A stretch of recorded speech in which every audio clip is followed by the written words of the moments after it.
नमस्कार, मंजूगर क्लासेस में आपका स्वागत है और आज हम समझने जा रहे हैं इस्मत चुगताई जी द्वारा लिखित पाठ कामचोर, जिसकी कहानी बहुत ही मनोरंजक है। कहानी है एक संयुक्त मुस्लिम परिवार की, जिसमें अम्मी, अब्बू, मौसी, फूफी और ढेर सारे बच्चे मिलकर रहते हैं।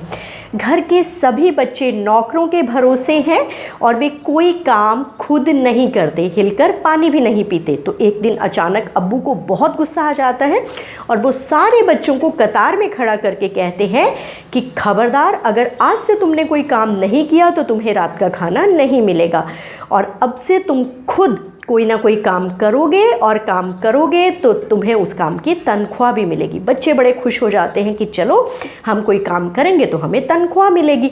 अब बच्चे शुरुआत करते हैं हिलकर पानी पीने से। हिलकर पानी पीने का अर्थ है कि खुद उठकर कोई काम करना। बच्चे इसका अर्थ तो समझते नहीं और जहाँ घड़े सुराहियाँ रखी होती है उस कोने में जाकर हिल हिल कर पानी पीना शुरू कर देते हैं। अब भैया, जब बच्चे हिलेंगे तो आपस में टकराएंगे और टकराएंगे तो लड़ाई होगी। तो जैसे ही बच्चे पानी पीने लगते हैं आपस में उनकी धक्का मुक्की हो जाती है और इस चक्कर में सारे घड़े सुराहियाँ लुढ़क कर टूट जाती है। पूरा घर पानी से सन जाता है। अब बच्चे फटाफट वहाँ से भागते हैं क्योंकि उन्हें दूसरा काम करना था, तनख्वाह का लालच जो था। अब बच्चे सोचते हैं कि चलो सफाई करें। अब घर में झाड़ू थी एक और तनख्वाह का लालच था सबको, तो बिना सोचे समझे सभी बच्चों ने क्या किया, झाड़ू के तिनके आपस में बांट लिए और लगे झाड़ू लगाने। अब सफाई तो हुई नहीं, पूरा घर धूल से सन गया। अब किसी समझदार को याद आया कि चलो, अगर हम एक बाल्टी पानी भरकर डालेंगे तो धूल मिट्टी जम जाएगी और फिर धूल नहीं उड़ेगी। बिना सोचे समझे बाल्टी पानी की भरी और उड़ेल दी गई। अब मिट्टी तो जमी नहीं, घर कीचड़ से सन गया और घर के साथ साथ बच्चे भी कीचड़ में सन गए। अब बच्चों को समझ आया, भाई सफाई तो हमारे बस की नहीं, चलो पौधों को पानी देते हैं। फिर से तनख्वाह का लालच। अब बच्चों ने क्या किया, कटोरी, गिलास, तसले, परात, जिसके जो हाथ में आया वो नल पर टूट पड़े बर्तनों को लेकर। अब बर्तनों में पानी कम और आंगन में पानी ज़्यादा बिखर गया। बच्चे पौधों को सलीके से काम ना करने के कारण पानी नहीं दे पाए। अब इतनी देर में किसी शातिर दिमाग बच्चे के ख्याल में आया कि अरे, मुर्गियां को भी तो दड़बे में भेजना है, तो क्यों ना हम मुर्गियों को ही बंद कर दें। बेटा, दड़बा एक लोहे का पिंजरा होता है बड़ा सा, जिसमें मुर्गियों को रखा जाता है और टेक्निक है इसकी भी। अगर आप पतली सी एक छड़ हाथ में लें, धीरे धीरे ज़मीन पर उसे मारें और हल्का सा मुर्गियों को डराया जाए तो वो अपने दड़बे में चली जाती हैं।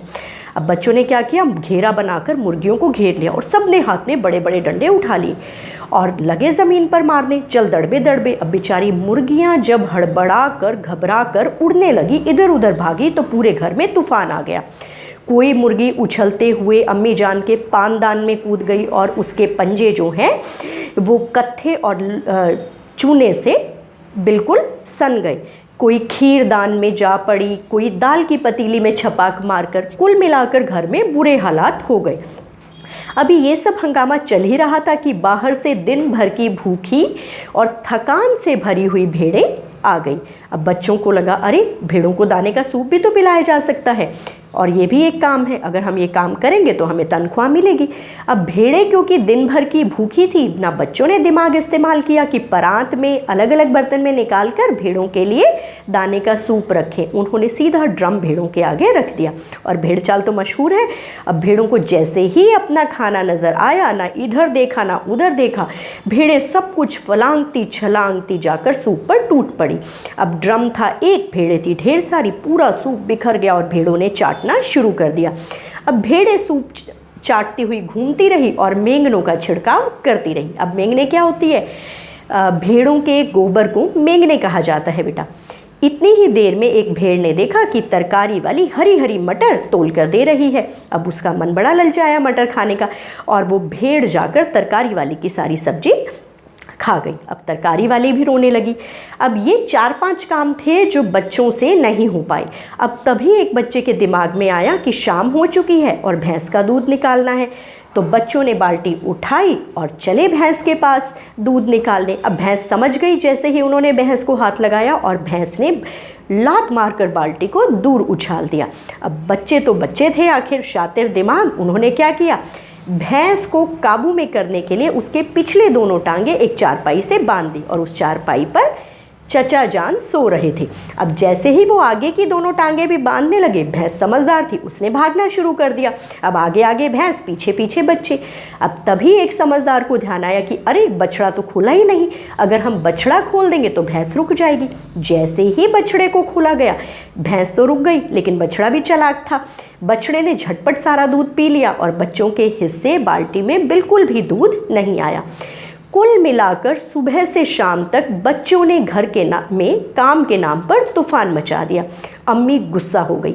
अम्मी ने अपना सूटकेस उठाया और सारा सामान अपना पैक करना शुरू कर दिया और अब्बू को कहा कि अब या तो इस घर में बच्चे रहेंगे या मैं रहूँगी। आपने इन्हें काम करने के लिए कहा था, अब आप ही इन्हें समझाइए। अब्बू जान भी अपना माथा पीट लेते हैं। फिर से बच्चों को कतार में खड़ा किया जाता है और कहा जाता है, खबरदार, अब अगर किसी ने भी किसी काम को हाथ लगाया तो तुम्हें रात का खाना नहीं मिलेगा। बेचारे बच्चे असमंजस में रह जाते हैं कि पहले तो सुबह धमकी दी थी काम करने के लिए और अब धमकी दे रहे हैं काम ना करने के लिए। बच्चे कहते हैं ठीक है, अब हम किसी भी काम को हाथ नहीं लगाएंगे और बच्चे फिर से आलसियों की तरह बैठ जाते हैं और यहाँ हमारी कहानी खत्म हो जाती है। तो प्रिय विद्यार्थियों, कहानी के अंत में अब एक प्रश्न आपके लिए। यदि आप इन बच्चों की तरह जगह पर होते तो आप क्या करते? क्या परिस्थितियों से हार मान लेते या इसका कोई और उपाय आप सोचते? तो इसका उत्तर मैं आपसे मांगूंगी हमारी अगली वीडियो में। तब तक के लिए पाठ को पढ़िए और समझने का प्रयास कीजिए। आशा करती हूँ कहानी आपको अवश्य समझ में आ गई होगी। धन्यवाद।